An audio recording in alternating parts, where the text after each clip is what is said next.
Shalom, damai di hati, Bapak Ibu Saudara-saudara yang dikasihi dan diberkati oleh Tuhan kita Yesus Kristus. Jumpa lagi dengan saya, Pendeta Feralin Lahiu dalam channel YouTube ini. Saya bersyukur boleh menjumpai Bapak Ibu Saudara-saudara lewat media ini. Semoga kita semua dalam keadaan yang diberkati oleh Tuhan. Amin. Nah, saudara-saudara, saat ini saya akan men-share kebenaran firman Tuhan melalui pembacaan Gereja Masehi Injili di Minahasa dari tanggal 7 sampai 13 Mei 2023, yaitu dalam kitab Kejadian pasal 39 ayat 1 sampai ayatnya yang ke-23. Dan sebelum kita akan membaca firman Tuhan, mari kita berdoa. Ya Tuhan Allah, saat ini kami bersyukur karena Engkau terus menyertai kehidupan kami dan kami tetap merasakan penyertaan-Mu yang begitu sempurna dalam kehidupan kami semua. Saat ini kami kembali rindu untuk membaca, merenungkan firman-Mu. Biarlah kebenaran firman Tuhan ini memberkati kami. Berfirmanlah Tuhan, kami telah siap dan rindu untuk mendengarnya. Amin. Bapak Ibu Saudara-saudara, mari kita membaca bagian firman Tuhan ini. Sekali lagi dalam Kejadian 39 ayat 1 sampai ayatnya yang ke-23 diberikan judul Yusuf di rumah Potifar. Adapun Yusuf telah dibawa ke Mesir dan Potifar, seorang Mesir, pegawai istana Firaun, kepala pengawal raja, membeli dia dari tangan orang Ismail yang telah membawa dia ke situ. Tetapi Tuhan menyertai Yusuf sehingga ia menjadi seorang yang selalu berhasil dalam pekerjaannya, maka tinggallah ia dalam rumah tuannya, orang Mesir itu. Setelah dilihat oleh tuannya bahwa Yusuf disertai Tuhan dan bahwa Tuhan membuat berhasil segala sesuatu yang dikerjakannya, maka Yusuf mendapat kasih tuannya dan ia boleh melayani dia. Kepada Yusuf diberikannya kuasa atas rumahnya dan segala miliknya diserahkannya pada kekuasaan Yusuf.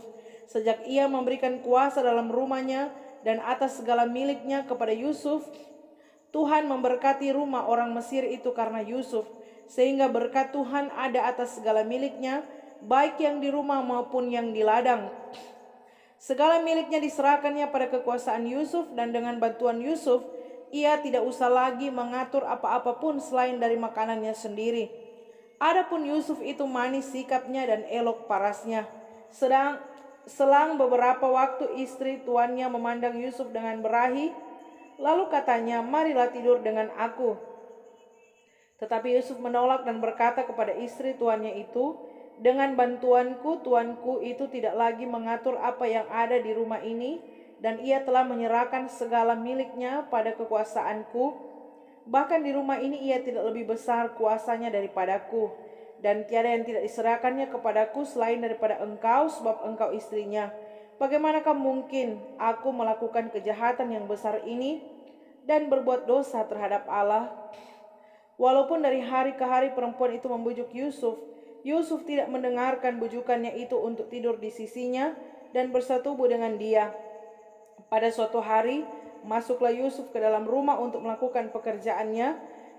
Sedang dari seisi rumah itu seorang pun tidak ada di rumah. Lalu perempuan itu memegang baju Yusuf sambil berkata, "Marilah tidur dengan aku." Tetapi Yusuf meninggalkan bajunya di tangan perempuan itu dan lari keluar.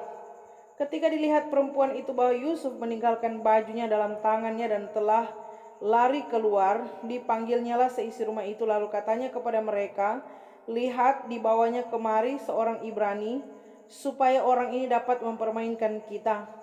Orang ini mendekati aku untuk tidur dengan aku, tetapi aku berteriak dengan suara keras, dan ketika didengarnya bahwa aku berteriak sekeras-kerasnya, ditinggalkannyalah bajunya kepadaku, lalu ia lari keluar. Juga ditaruhnya baju Yusuf itu di sisinya sampai tuan rumah pulang."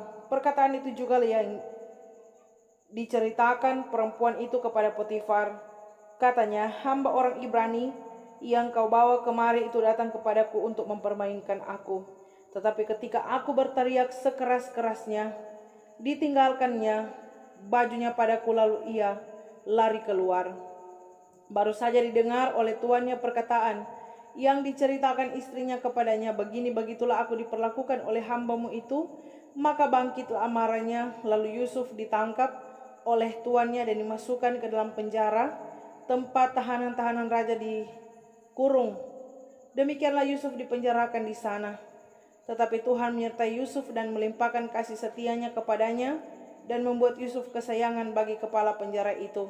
Sebab itu kepala penjara mempercayakan semua tahanan dalam penjara itu kepada Yusuf, dan segala pekerjaan yang harus dilakukan di situ dialah yang mengurusnya. Dan kepala penjara tidak mencampuri segala yang dipercayakannya kepada Yusuf, karena Tuhan menyertai dia dan apa yang dikerjakannya dibuat Tuhan berhasil. Demikianlah firman Tuhan. Sekali lagi shalom, damai di hati.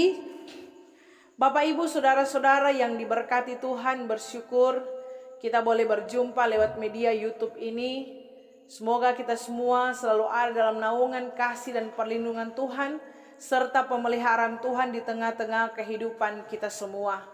Bapak Ibu saudara-saudara, sebelum saya lanjut, jangan lupa untuk terus mendukung channel Pendeta Feralin Lahiwu dengan cara subscribe, like, tekan tombol lonceng, dan juga tulis komentar-komentar baik positif yang membangun.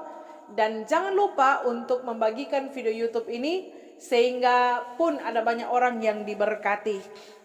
Saudara-saudara yang diberkati oleh Tuhan kita Yesus Kristus, ada sebuah kata bijak yang mengatakan, mencari kesetiaan itu seperti mencari jarum dalam tumpukan jerami. Artinya saudara-saudara, betapa susah mencari orang yang setia. Makanya ada statement yang mengatakan kesetiaan itu mahal. Hal ini berarti orang yang tidak setia berarti tidak mahal, saudara ya, berarti murah. Yang namanya murah berarti tidak berharga. Sehingga saya mau katakan saat ini kenapa emas itu mahal, karena emas itu sangat berharga, saudara-saudara. Sesuatu yang berharga itu menunjukkan kualitasnya, dan sesuatu yang berharga itu menunjukkan nilainya. Saudara yang diberkati Tuhan, betapa penting kesetiaan, betapa penting menjadi orang yang setia, karena Tuhan menyertai dan memberkati orang yang setia. Seperti halnya tema yang diangkat oleh gereja Masei Injili di Minahasa, Tuhan menyertai dan memberkati orang yang setia. Saudara-saudara yang diberkati oleh Tuhan kita Yesus Kristus, saat ini kita mempelajari satu tokoh Alkitab yang memiliki kesetiaan luar biasa. Dia bernama Yusuf. Dalam bagian firman Tuhan yang kita baca di saat ini, saudara-saudara, Yusuf ini adalah anak emas di dalam kehidupan keluarga Yakub. Ia yang paling disayang oleh ayahnya Yakub. Sehingga saudara-saudara, Yusuf ini dia diberikan jubah maha indah oleh Yakub. Nah, dengan demikian kita mengetahui bahwa Yusuf ini anak kesayangan dari Yakub. Kalau orang Manado bilang anak polok dundang, ya, anak emas. Sehingga saudara-saudara, dari perlakuan ayahnya kepada Yusuf, timbullah rasa iri bagi saudara-saudara Yusuf ketika melihat perlakuan dari ayah Yakub kepada Yusuf, dan mereka sangat membenci dia.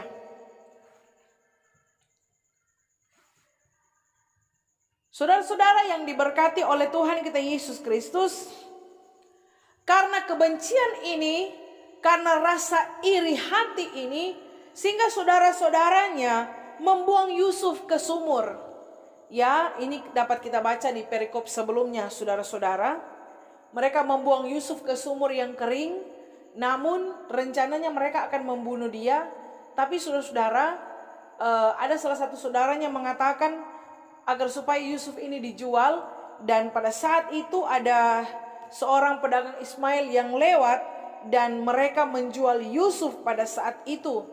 Saudara-saudara, Yusuf ini menjual Yusuf kepada orang Ismail seharga 20 shikal.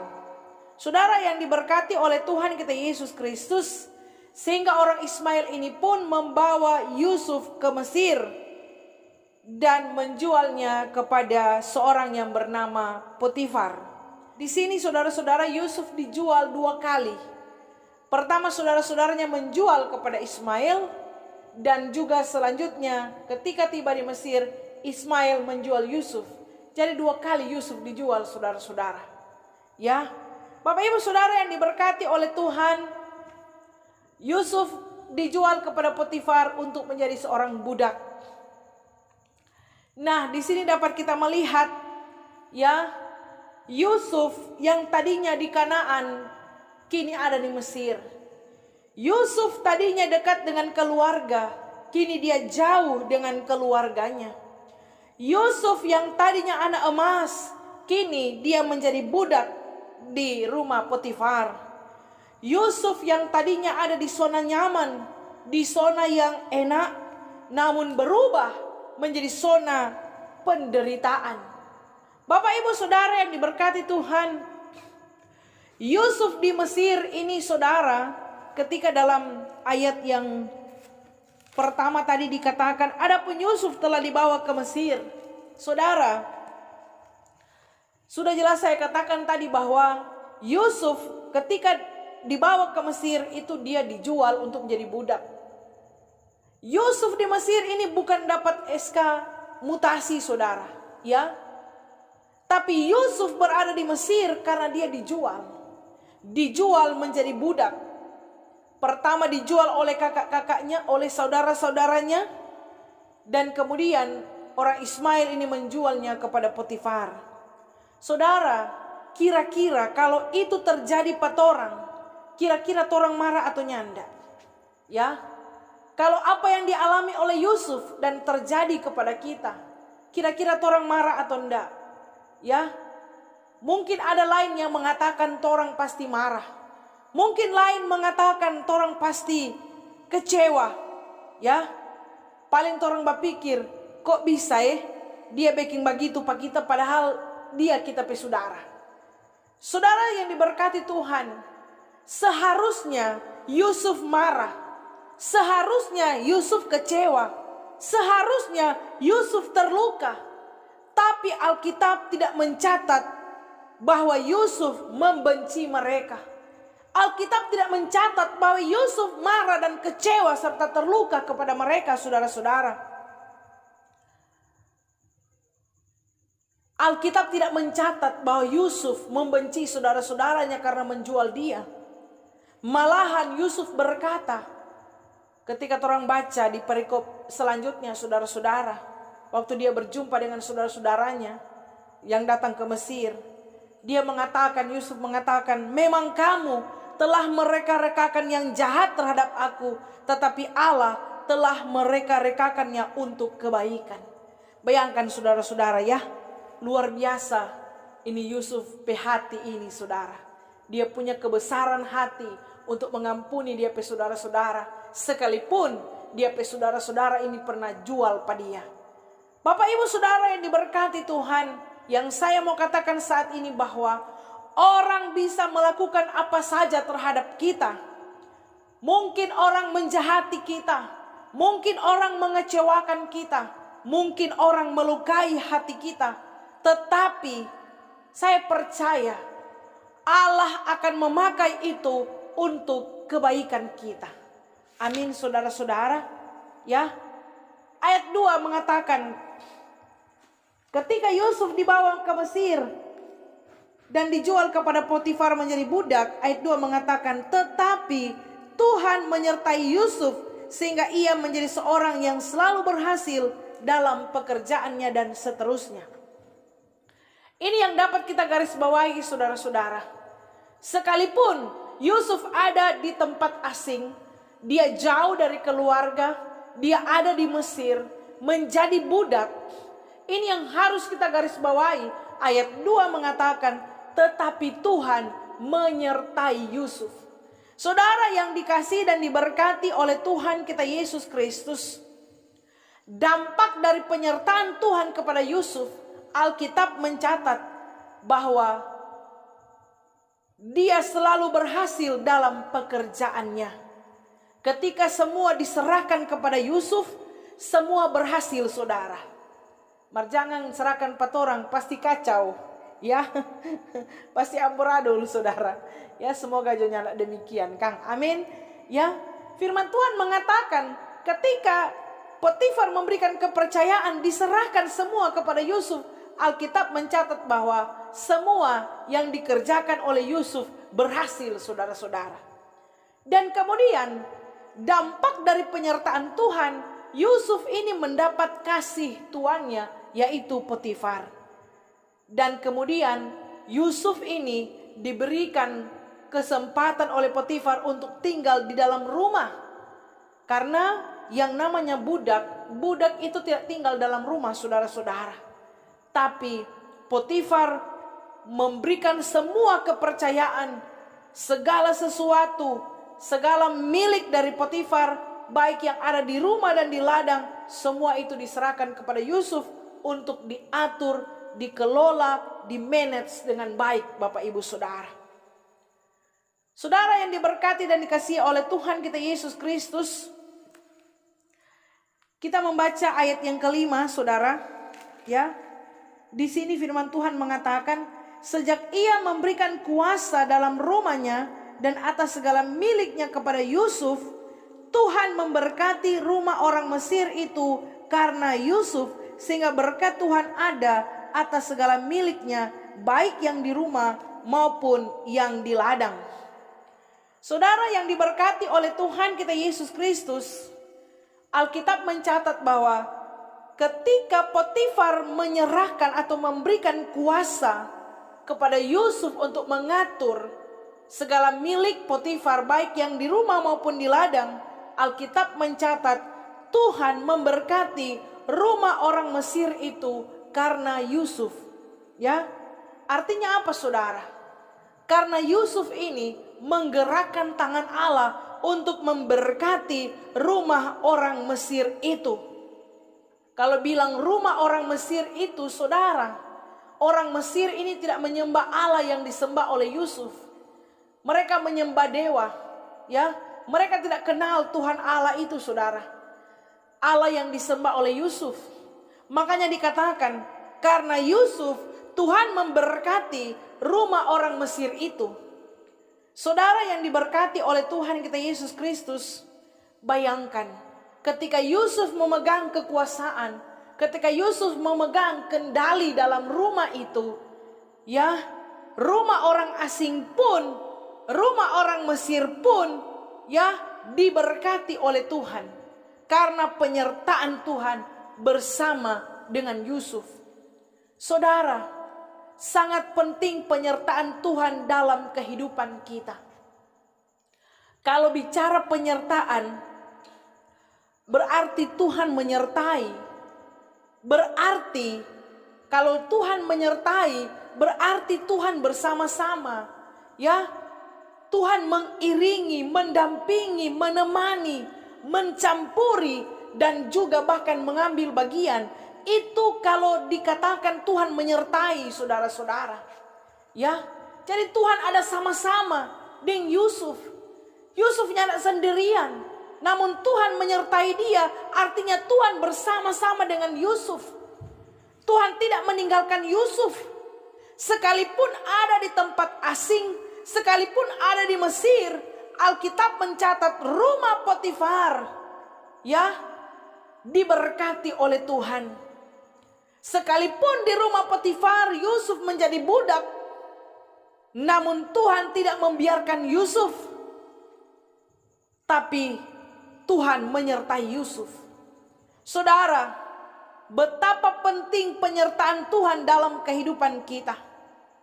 Tidak jadi soal di mana kita, apa status kita, yang penting Tuhan menyertai kita.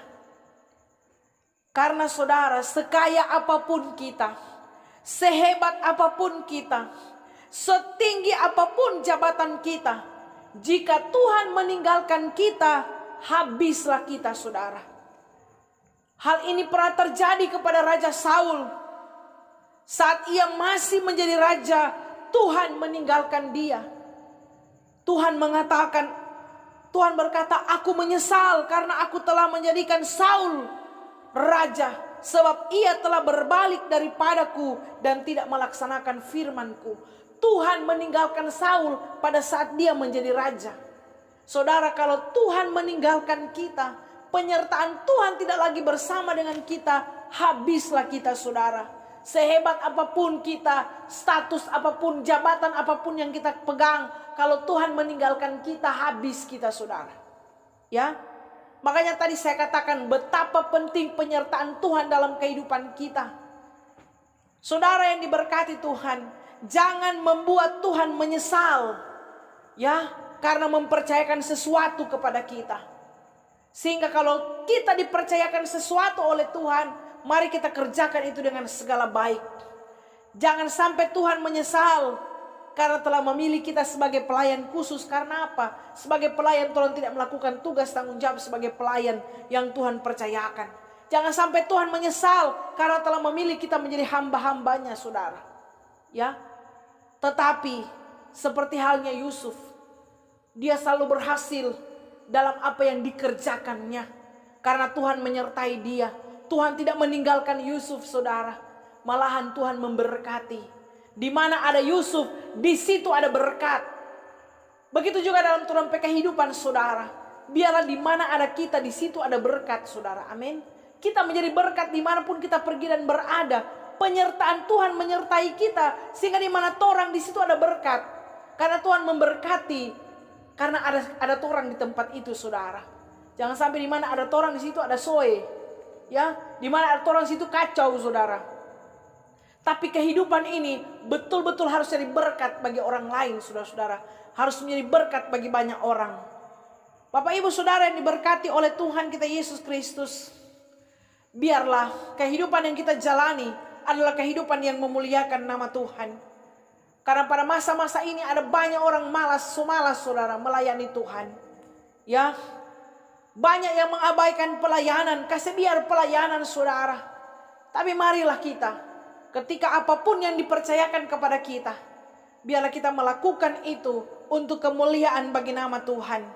Saudara yang dikasihi dan diberkati oleh Tuhan kita Yesus Kristus, jangan sampai Tuhan meninggalkan kita. Tapi biarlah penyertaan Tuhan bersama dengan kita. Sehingga bukan persoalan sapa kita, tapi persoalan sapa torompe Tuhan, saudara.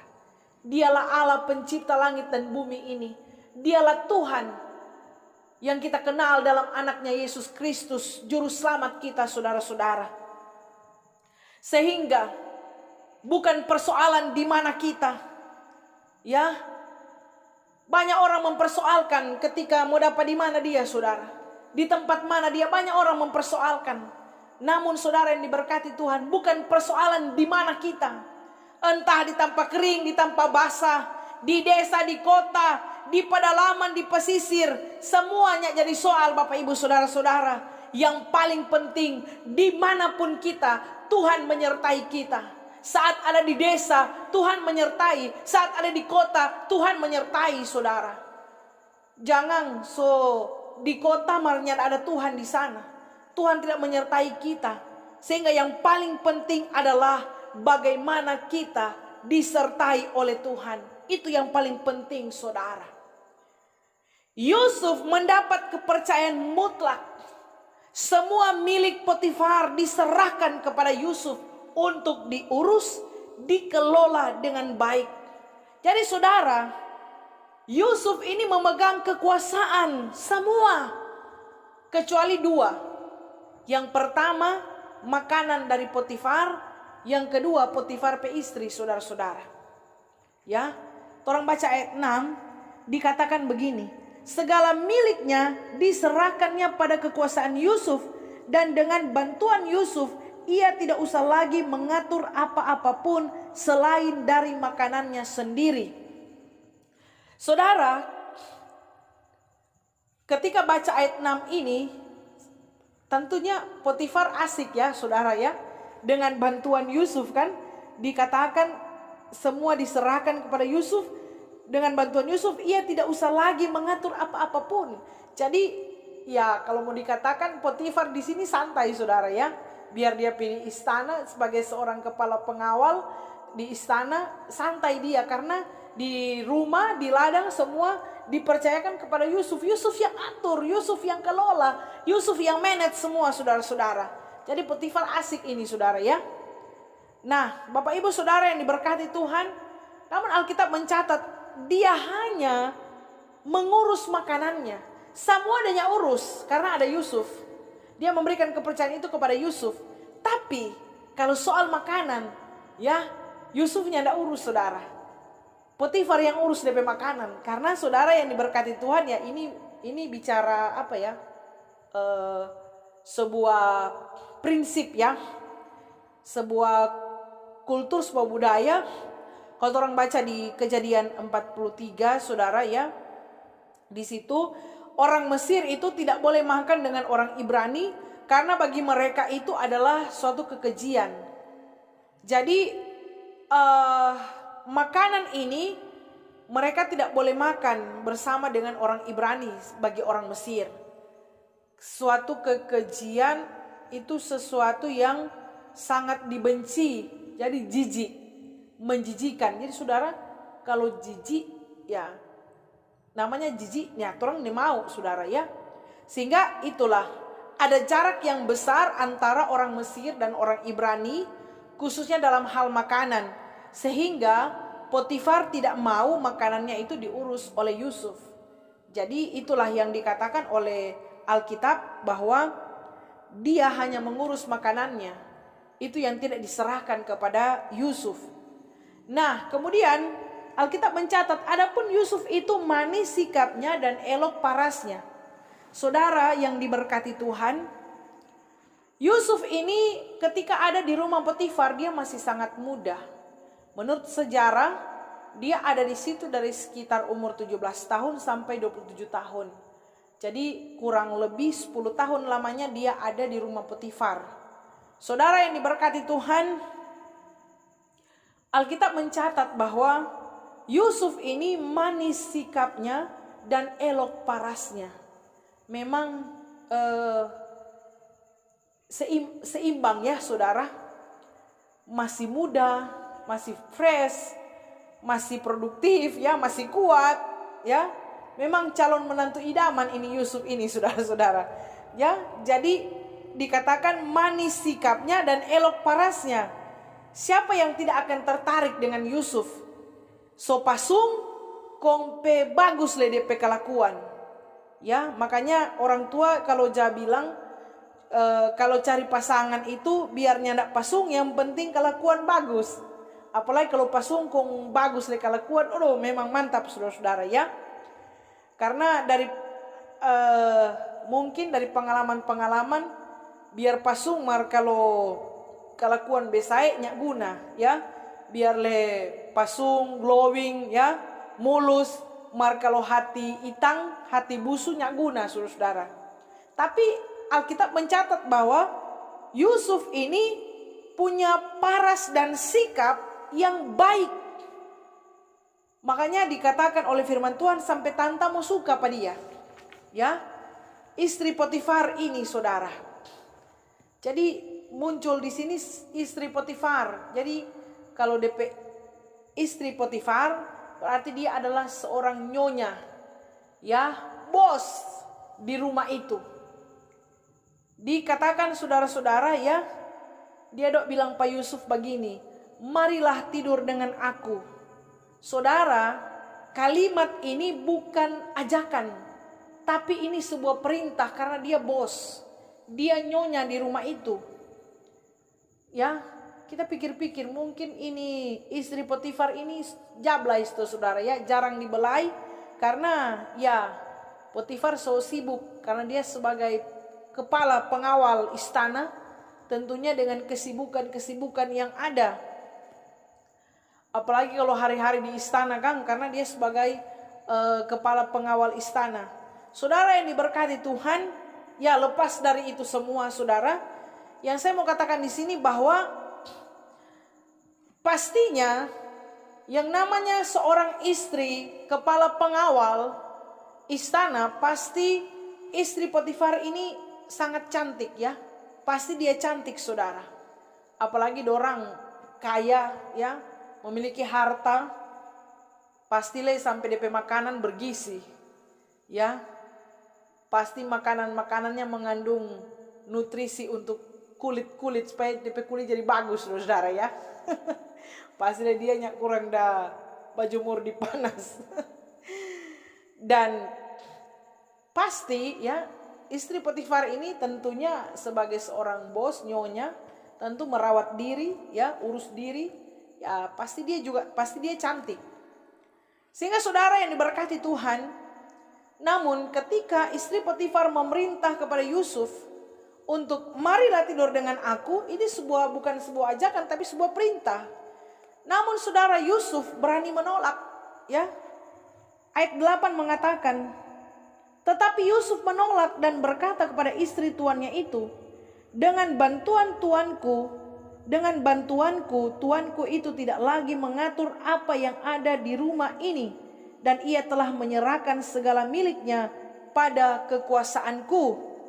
Bahkan di rumah ini ia tidak lebih besar kuasanya daripadaku, dan tiada yang tidak diserahkannya kepadaku selain daripada engkau, sebab engkau istrinya.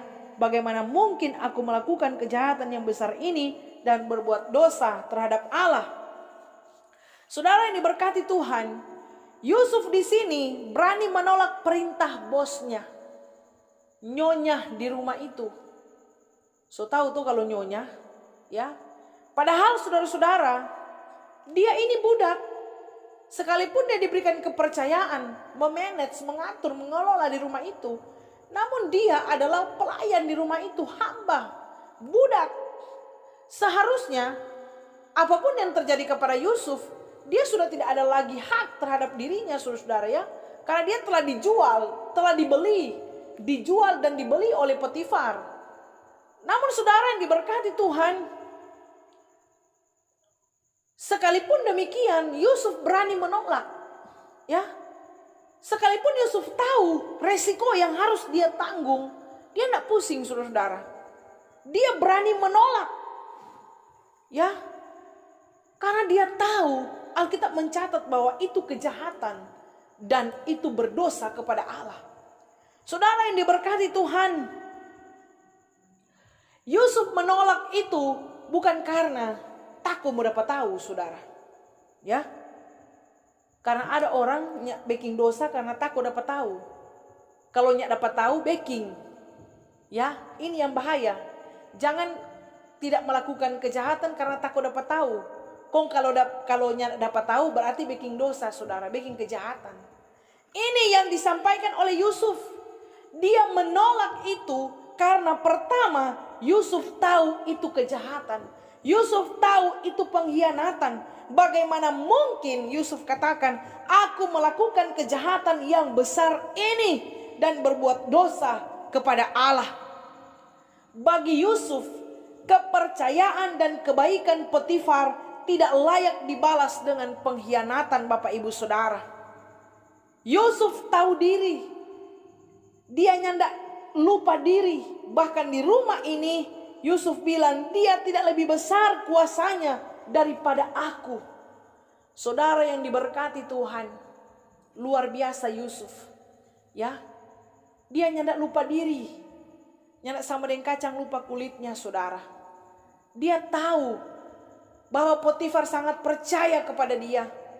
Dia tahu kalau dia melakukan itu adalah sebuah kejahatan, itu adalah sebuah dosa. Sehingga saudara yang diberkati Tuhan, hidup ini bukanlah tentang mereka yang berbuat baik di hadapanmu, namun tentang mereka yang tetap setia di belakangmu. Yusuf sadar diri, dia tahu, dan Yusuf tahu batasannya saudara-saudara. Yusuf tahu itu kejahatan dan itu adalah dosa. Sehingga dia tahu batasan mana, dia tahu sampai di mana DP batas saudara. Ya, sekalipun dia punya kekuasaan di rumah, di ladang, tapi dia tahu mana batasannya. Ya, mana yang tidak boleh dia sentuh, yaitu istri Potifar. karena dia istri Potifar, saudara-saudara. Ya. Tapi saudara yang diberkati Tuhan, hari-hari firman Tuhan mengatakan istri Potifar ini rayu, bujuh, ya. Hari-hari, ya. Nyak berhenti dia, saudara-saudara, bukan cuma satu kali itu. Nyak berhenti dia. Dikatakan setiap hari dia membujuk Yusuf ini, saudara-saudara. Kita pikir-pikir, ya. Ini istri Potifar ini pemaniso sekali, saudara-saudara. Ya. Maniso macico memang nih perempuan ini. Ada paitua mau goda orang lain, saudara-saudara. Ini kan DP nama macico memang. Ya. Biar hari-hari dia rayu, tapi Yusuf tidak tergoda. Bahkan saudara, Alkitab mencatat ada kesempatan hanya dorang dua di dalam rumah. Ya, dikatakan ini perempuan ini sampai pegang Yusuf pe baju. Ya, jadi naik level dia pe godaan, saudara. Pertama cuma bilang, ini komang sampai coba pegang.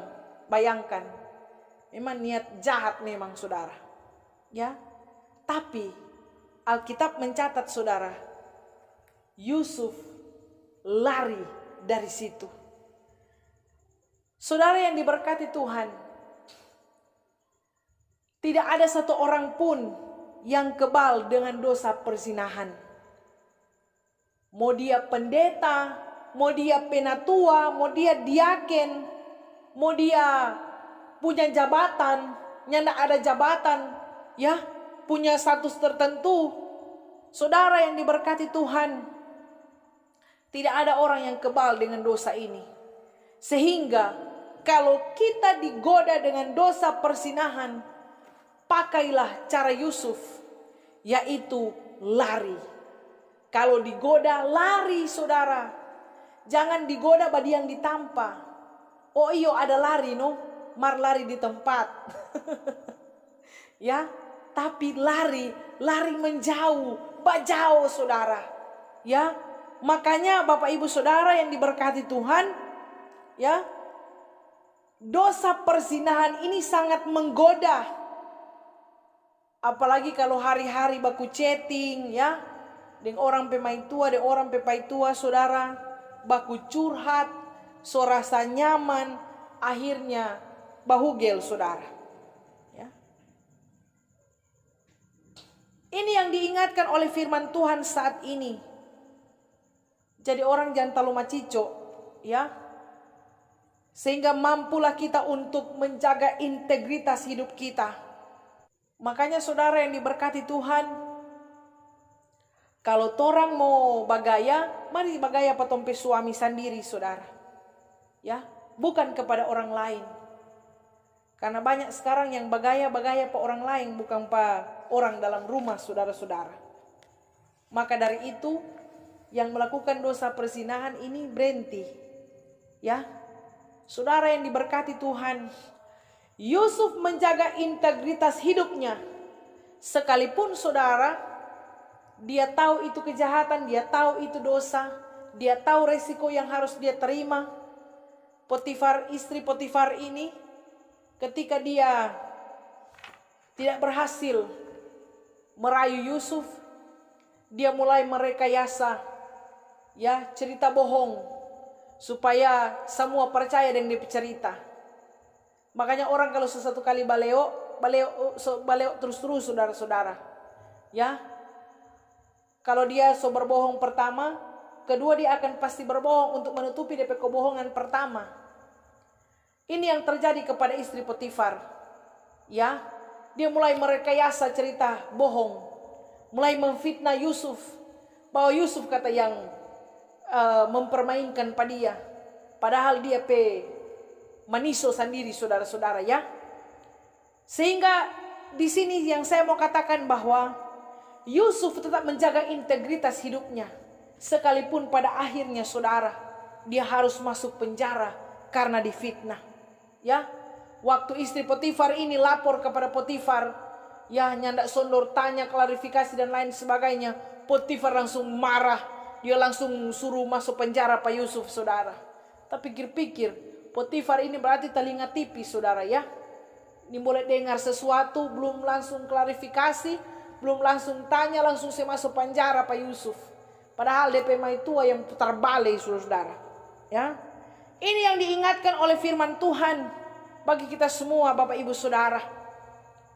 Sekalipun Yusuf telah melakukan apa yang benar, dia telah menunjukkan integritas hidupnya, tetapi dia harus masuk penjara, saudara. Namun Bapak Ibu Saudara yang diberkati Tuhan, inilah luar biasanya Yusuf. Ketika dia digoda, dia lari. Tapi ketika dia diuji, dia tidak lari, saudara. Ya, dia hadapi, dia masuk penjara. Alkitabnya bilang, waktu kasih masuk penjara, Yusuf lari, tidak. Tapi dia tahu, dia berjalan dalam rencana Tuhan. Dia berjalan dalam rancangan Allah, saudara. Sehingga dia tidak pernah takut dengan apapun. Kalau dia tahu itu benar, dia maju, saudara. Sungguh luar biasa Yusuf, Bapak Ibu Saudara. Namun ketika pun Yusuf ada dalam penjara, penyertaan Tuhan tidak meninggalkan dia. Tuhan tetap menyertai Yusuf, saudara-saudara. Ya, dan ketika kita membaca bagian firman Tuhan ini dan juga pada pasal selanjutnya, saudara-saudara, ya, pada akhirnya ketika Yusuf berjalan dalam relnya Allah, dalam jalannya Tuhan, dalam rencana Allah, pada akhirnya ternyata Yusuf sementara diproses oleh Tuhan untuk menjadi seorang pemimpin di Mesir. Ya, ternyata Tuhan sementara melatih Yusuf, saudara. Ketika dia berada di rumah Potifar, dipercayakan untuk memanage rumah dan ladang. Ternyata Tuhan mempercayakan itu untuk membentuk dan melatih Yusuf untuk menjadi seorang pemimpin. Kemudian di penjara, kepala penjara juga mempercayakan semua para tahanan kepada dia untuk dia atur, saudara-saudara. Bayangkan, Tuhan sementara melatih Yusuf juga untuk mengatur para tahanan yang ada di dalam penjara. Tidak gampang mengatur tahanan di penjara, saudara ya. Tapi ini proses yang harus dilewati, yang harus dilalui oleh Yusuf, Bapak Ibu Saudara. Yang pada akhirnya ternyata Tuhan membentuk dia, memproses dia untuk menjadi mangku bumi di Mesir. Menjadi pemimpin, menjadi seorang yang memimpin Mesir yang dipercayakan oleh Firaun kepada dia. Luar biasa Bapak Ibu Saudara. Ya, saudara yang dikasihi dan diberkati oleh Tuhan kita Yesus Kristus. Kalau Tuhan punya rancangan besar atas hidupmu, proses Tuhan juga besar dalam kehidupan kita. Sekali lagi saudara-saudara, kalau Tuhan punya rancangan besar dalam kehidupan kita, Tuhan juga memproses hidup kita secara luar biasa. Sehingga kalau kita diproses hebat, saudara, ada sesuatu yang besar yang Tuhan persiapkan di depan sana. Sehingga ketika kita diproses, jangan pernah lari dari proses, saudara. Kecuali ketika digoda, terus mesti lari, saudara. Ya, tapi kalau ketika kita diproses oleh Tuhan, jangan lari dari proses Tuhan. Orang mesti hadapi, Bapak Ibu Saudara, karena di depan sana ada sesuatu yang besar yang Tuhan siapkan dalam kehidupan kita. Ya, ada banyak orang ketika diproses menyerah. Ada banyak orang ketika diproses langsung mundur, saudara. Ya, ketika ada yang kecewakan, ketika ada yang disakiti, ada yang menyakiti, mengecewakan, melukai, langsung mundur Bapak Ibu Saudara. Langsung bilang, aku tak sanggup lagi. Namun saudara ini berkati Tuhan. Kadang-kadang Tuhan mempersiapkan sesuatu yang besar, makanya butuh proses yang besar. Karena sesuatu yang besarnya mungkin diproses dengan sesuatu yang kecil, saudara. Amin. Bapak Ibu Saudara ini berkati oleh Tuhan kita Yesus Kristus. Ketika Yusuf diproses oleh Tuhan sungguh luar biasa, terbukti dia tetap setia sampai pada akhirnya, Bapak Ibu Saudara. Ya, ketika diuji, Yusuf ini teruji. Ketika digoda, dia tidak tergoda, saudara-saudara. Makanya Bapak Ibu Saudara yang diberkati Tuhan, yang dapat kita pelajari dari kisah Yusuf ini sungguh luar biasa. Ya, dari anak emas dibuang, dijual jadi budak di penjara, pada akhirnya dia menjadi pemimpin di Mesir. Sungguh luar biasa, saudara-saudara. Siapa yang akan sangka dari penjara jadi seorang pemimpin? Siapa sangka, saudara, yang akan mengatur Mesir pada saat itu, sehingga ada banyak bangsa juga datang karena mereka mengalami kelaparan. Siapa sangka Tuhan mempersiapkan sesuatu yang besar bagi Yusuf. Ini suatu hal yang luar biasa. Siapa sangka, mungkin fakta. Kita melihat Yusuf di penjara, itu fakta saudara. Ya, tapi Tuhan tidak terlalu tertarik dengan fakta Bapak Ibu Saudara. Tapi Yusuf punya iman. Kalau dia berjalan dalam rencana Tuhan, mungkin kelihatan Yusuf jatuh, kelihatan Yusuf turun karena di penjara. Ya, makanya saudara yang diberkati Tuhan, hidup ini bukan seperti bola roda yang berputar kadang di atas kadang di bawah. Tapi hidup ini seperti mendaki gunung. Kan orang kalau mendaki saudara kadang naik terus, tapi kadang jaga turun. Tapi bukan dia turun, ya. Tapi turun itu untuk dia naik lebih tinggi lagi saudara. Makanya kalau Tuhan memproses hidup kita, kadang-kadang fakta yang ada membuat kita berpikir, ya, sebenarnya apa maksud Tuhan dalam kehidupan kita? Bagi Yusuf, fakta ada di penjara. Siapa mau sangka dia akan jadi pemimpin, dipercayakan oleh Firaun untuk memimpin Mesir. Siapa sangka saudara? Ya, makanya Tuhan tidak terlalu tertarik dengan fakta. Namun Tuhan tertarik dengan apa yang akan dia jadikan dalam kehidupan kita. Makanya saudara, kita berfokus pada Tuhan. Apapun yang kita alami, apapun yang kita jalani, apapun yang kita lewati, kita harus berfokus pada Tuhan. Amin. Supaya kehidupan kita diberkati oleh Tuhan. Makanya jadilah orang yang setia. Karena orang yang setia pasti diberkati dan disertai oleh Tuhan. Tuhan Yesus memberkati kita semua. Amin. Mari berdoa. Terima kasih untuk firman-Mu Tuhan. Firman-Mu memberkati kami. Firman-Mu menegur kami. Tapi juga firman Tuhan memotivasi kami. Supaya kami hidup lebih baik dan memuliakan nama Tuhan. Terpujilah nama Tuhan. Ini doa kami. Dalam nama Tuhan Yesus kami berdoa. Amin. Demikianlah Bapak Ibu Saudara-saudara. Semoga firman ini memberkati kita semua. Sampai jumpa lagi. Saya Pendeta Firan Lahiwu. Mohon pamit. Tuhan Yesus memberkati kita semua. Shalom. Damai di hati.